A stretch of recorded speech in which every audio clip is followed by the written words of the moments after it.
Section 29, Letters 141 to 145. Letter the 141st. The Marquise de Merteuil to the Vicomte de Valmont. Good God, Vicomte, how you trouble me with your obstinacy! What does my silence matter to you? Do you suppose, if I maintain it, that it is for lack of reasons to justify it? Ah, would to God it were! But no, it is only that it is painful for me to tell you them. Tell me truly, are you under an illusion yourself, or are you trying to deceive me? The disparity between what you say and what you do leaves me no choice between these two sentiments. Which is the true one? Pray, what would you have me say to you when I myself do not know what you think? You appear to make a great merit of your last scene with the Présidente, but pray, what does it prove for your system, or against mine? I certainly never said that you loved this woman well enough not to deceive her, or not to seize every occasion which might seem to you easy or agreeable. I never even doubted but that it would be very much the same to you to satisfy with another, with the first comer, the same desires which she alone could have raised. And I am not surprised that, in the licentiousness of mind which one would be wrong to deny you, you have done once from deliberation what you have done 1,000 times from opportunity. Who does not know that this is the simple way of the world, and the custom of you all, whoever you are, to whatever class you belong, from the rascal to the espèce? Whoever abstains from it nowadays passes for a romantic, and that is not, I think, the fault with which I reproach you. But what I have said, what I have thought, and what I still think, is that you are none the less in love with your Présidente. Truly not with a love that is very pure or very tender, but with that of which you are capable, that kind, for instance, which enables you to find in a woman attractions or qualities which she does not possess, which places her in a class apart and puts all other women in the second rank, which keeps you attached to her even when you outrage her. Such, in short, as I conceive a sultan may feel for a favourite sultana, which does not prevent him from preferring to her often a simple odalisque. My comparison seems to me all the more just because, like him, you are never either the lover or friend of a woman, but always her tyrant or her slave. Thus I am quite sure you humbled and abased yourself mightily to regain this lovely creature's good graces. And only too happy at having succeeded, as soon as you think the moment has arrived to obtain your pardon, you leave me for this grand event. In your last letter, again, if you do not speak exclusively of this woman, it is because you will not tell me anything of your grand affairs.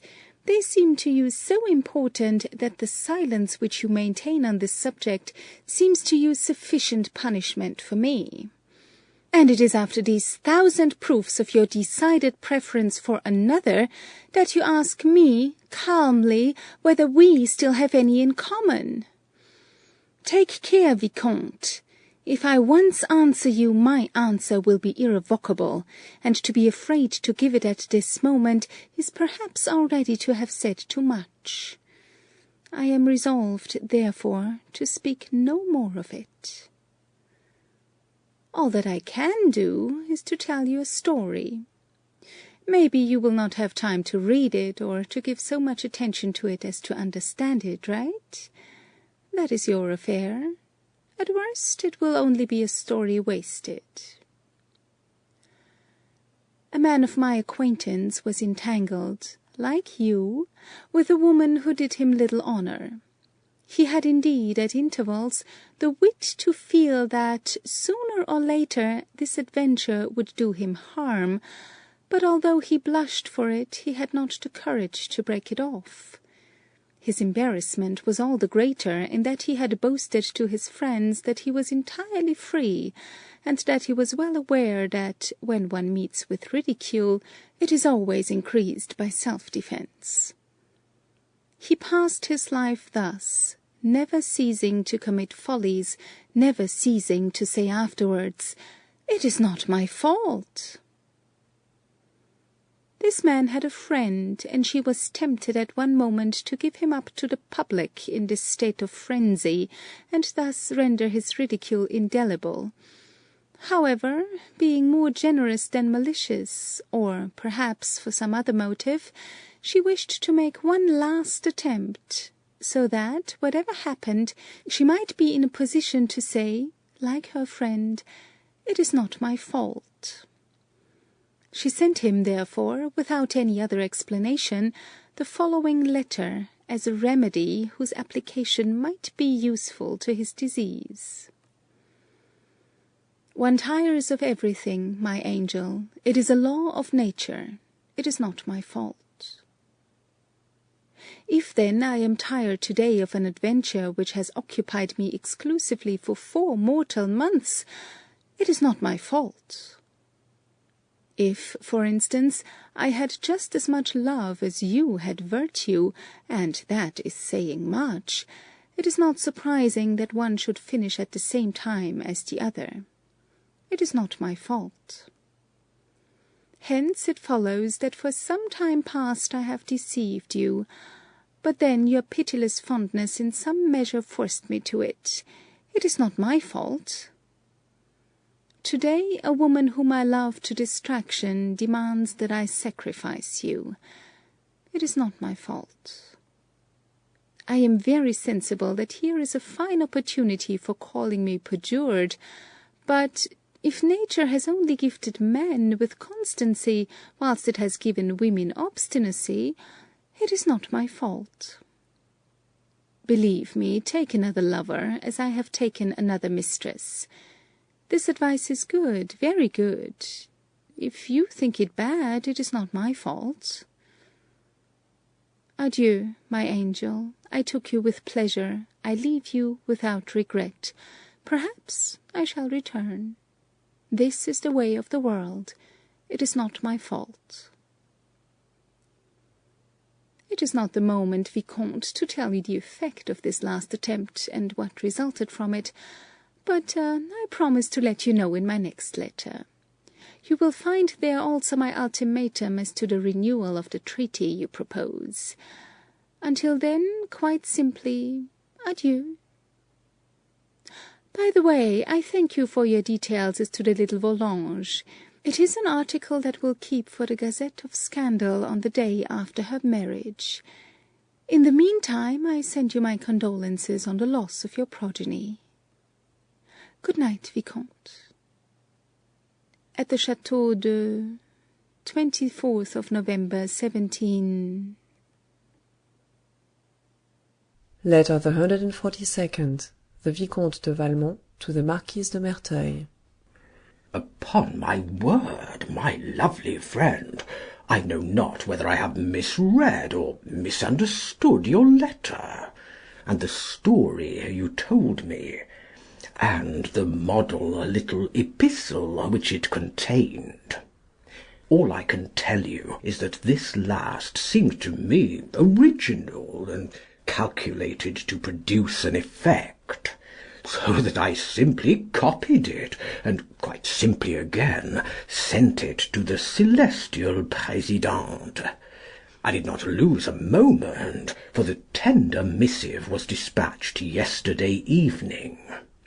I preferred it thus because, first, I had promised to write to her yesterday, and again because I thought a whole night would not be too long for her to reflect and meditate upon this grand event, even though you should reproach me a second time with the expression.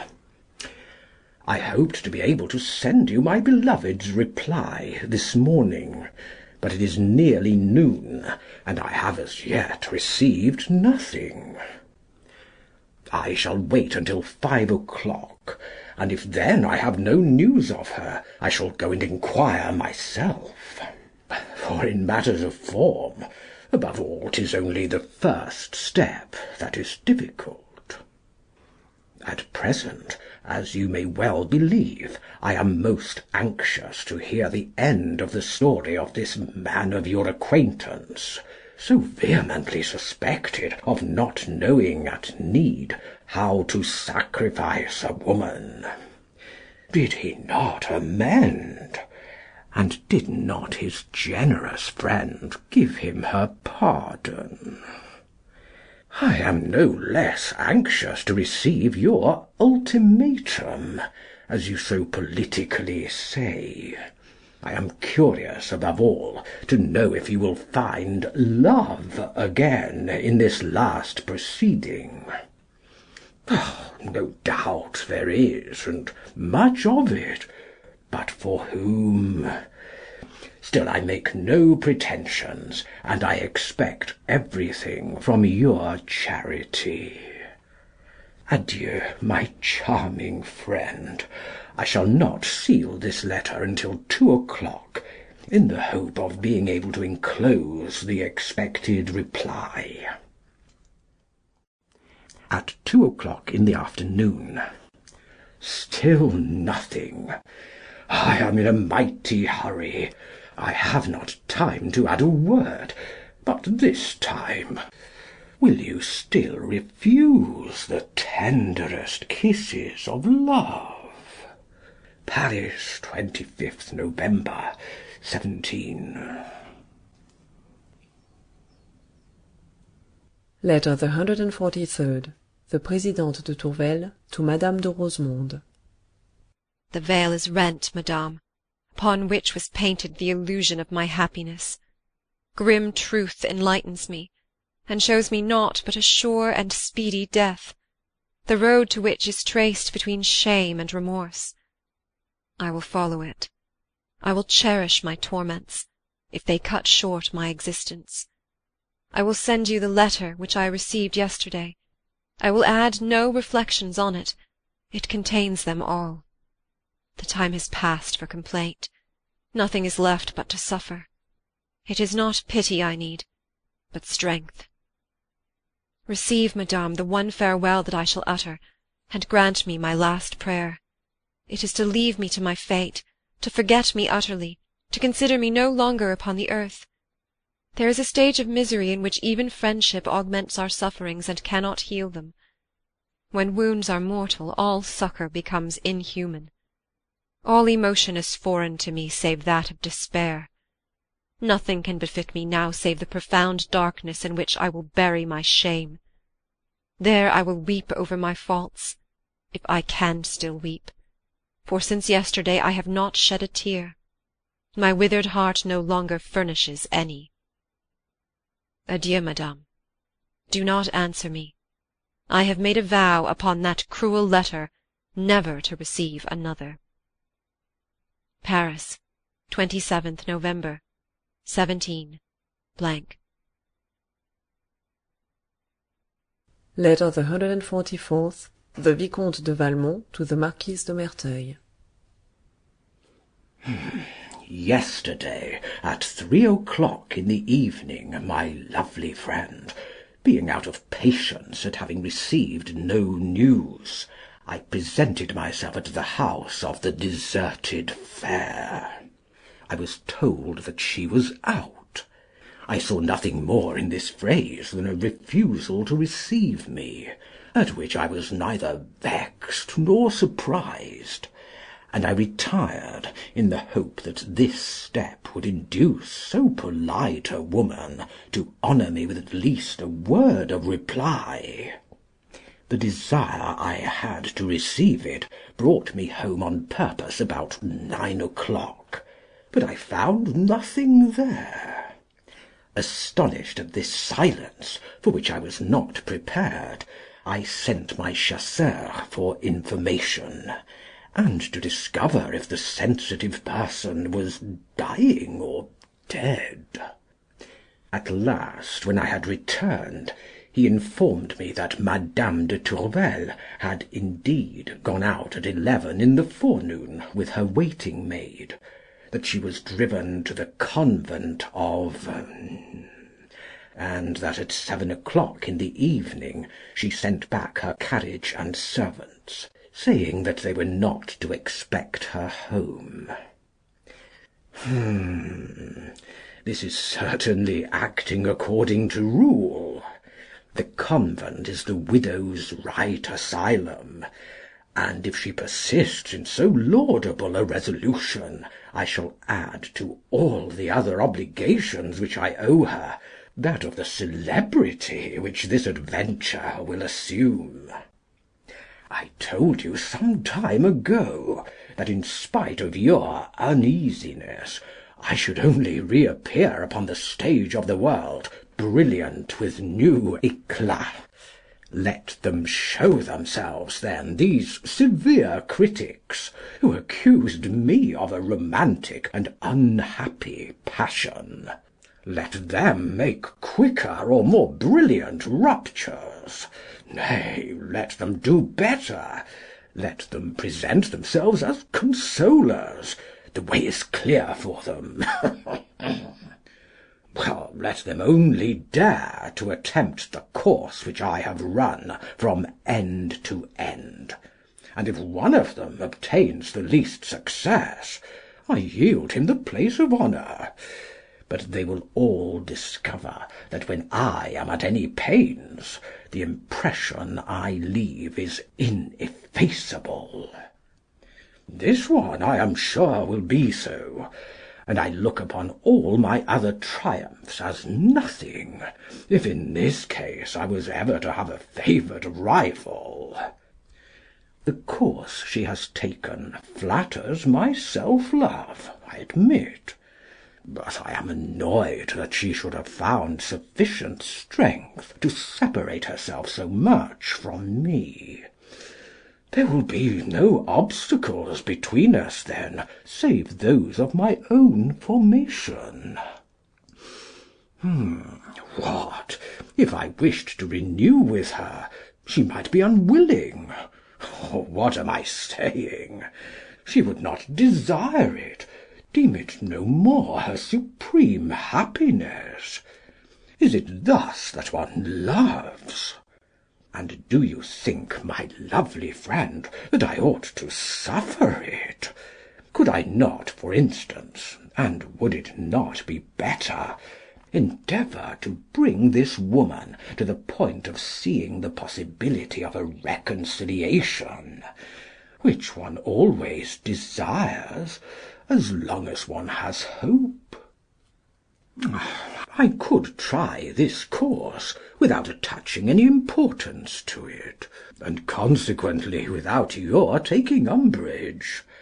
On the contrary, it would be a simple experiment which we would perform in concert, and even if I should succeed, it would but be one means the more of repeating, when you wished it, a sacrifice which seems to have been agreeable to you. Now, my fair one, I am waiting to receive the reward, and all my prayers are for your return. Come quickly, then, to recover your lover, your pleasures, your friends, and the current of adventure. That of the little Volanges has turned out amazing well. Yesterday, my uneasiness not allowing me to remain in one place, I called amongst my various excursions upon Madame de Volanges. I found your pupil already in the salon, still in the costume of an invalid, but in full convalescence, looking only fresher and more interesting. You women in a like situation would have lain a month on your long chair. My faith, long live our demoiselle! This one in truth gave me a desire to see if the recovery was a complete one. I have still to tell you that the little girl's accident had like to have turned your sentimental Danceny*s head. At first it was grief, to-day it is joy. His Cécile was ill. You can imagine how the brain reels at such a calamity. 3 times a day he sent to inquire after her, and on no occasion omitted to present himself. Finally, in a noble epistle, he asked mamma's permission to go and congratulate her on the convalescence of so dear an object, and Madame de Volanges consented. So much so that I found the young man established as in the old days, save for a certain familiarity which as yet he dares not permit himself. It is from himself that I have learned these details, for I left at the same time with him, and made him chatter. You can have no notion of the effect this visit has had on him. Joy, desires, transports impossible to describe. I, with my fondness for grand emotions, completed the work of turning his head, by assuring him that in a very few days I would put him in the way of seeing his fair one at closer quarters. Indeed, I am determined to hand her over to him as soon as I have made my experiment. I wish to consecrate myself to you wholly, and then would it be worth while that your pupil should also be my scholar, if she were to deceive nobody but her husband? The masterpiece is to deceive her lover, and above all her first lover. As for myself, I have not to reproach myself with having uttered the word love. Adieu, my lovely friend. Return soon, then, to enjoy your empire over me, to receive its homage, and to pay me its reward. Paris, 28th November, 17. Letter the 145th. The Marquise de Merteuil to the Vicomte de Valmont. Seriously, Vicomte, have you left the Présidente? Have you sent her the letter which I wrote you for her? Really, you are charming, and you have surpassed my expectations. In all good faith, I confess that this triumph gratifies me more than all those I have hitherto obtained. You will think, perhaps, that I set a very high value on this woman, whom recently I so disparaged. Not at all, but it is not over her that I have gained the advantage. It is over you. That is the amusing and really delicious part of it. Yes, Vicomte, you loved Madame de Tourvel much, and you love her still. You are madly in love with her, but because I amused myself by making you ashamed of it, you bravely sacrificed her. You would have sacrificed 1,000 of her rather than submit to raillery. To what lengths will not vanity carry us? The wise man was right indeed when he said that it was the enemy of happiness. Where would you be now if I had only wished to play you a trick? But I am incapable of deceit, as you well know, and should you even reduce me in my turn to the convent and despair, I will run the risk and surrender to my victor. If I capitulate, however, it is really mere frailty, for, if I liked, what quibbles I might set up. And perhaps you would deserve them. I admire, for instance, the skill or the awkwardness with which you sweetly propose to me that you should be allowed to renew with the Présidente. It would suit you mightily, would it not? To take all the merit of this rupture, without losing thereby the pleasures of enjoyment. And then, as this apparent sacrifice would be no longer one for you, you offer to repeat it when I wish it. By this arrangement the celestial prude would always believe herself to be the single choice of your heart, whilst I should plume myself on being the preferred rival. We should both of us be deceived, but you would be happy, and what does the rest matter? 'Tis a pity that, with such a genius for conceiving projects, you should have so little for their execution, and that, by a single ill-considered step, you should have yourself put an invincible obstacle to what you most desire. What? You had an idea of renewing, and you could write my letter? You must have thought me clumsy indeed. Ah, believe me, Vicomte, when one woman strikes at another's heart, she rarely fails to find the vital spot, and the wound is incurable. When I was striking this one, or rather guiding your blows, I had not forgotten that the woman was my rival, that you had, for one moment, preferred her to me, and, in short, that you had rated me below her. If my vengeance has been deceived, I consent to bear the blame. Thus I am satisfied that you should try every means. I even invite you to do so, and promise you not to be vexed at your success, if you should attain it. I am so easy on the subject that I will trouble no further about it. Let us speak of something else. For instance, of the health of the little Volanges. You will give me definite news of it on my return, will you not? I shall be very glad to have some. After that, it will be for you to judge whether it will suit you best to restore her to her lover, or to endeavour to become once more the founder of a new branch of the Valmonts, under the name of Gercourt.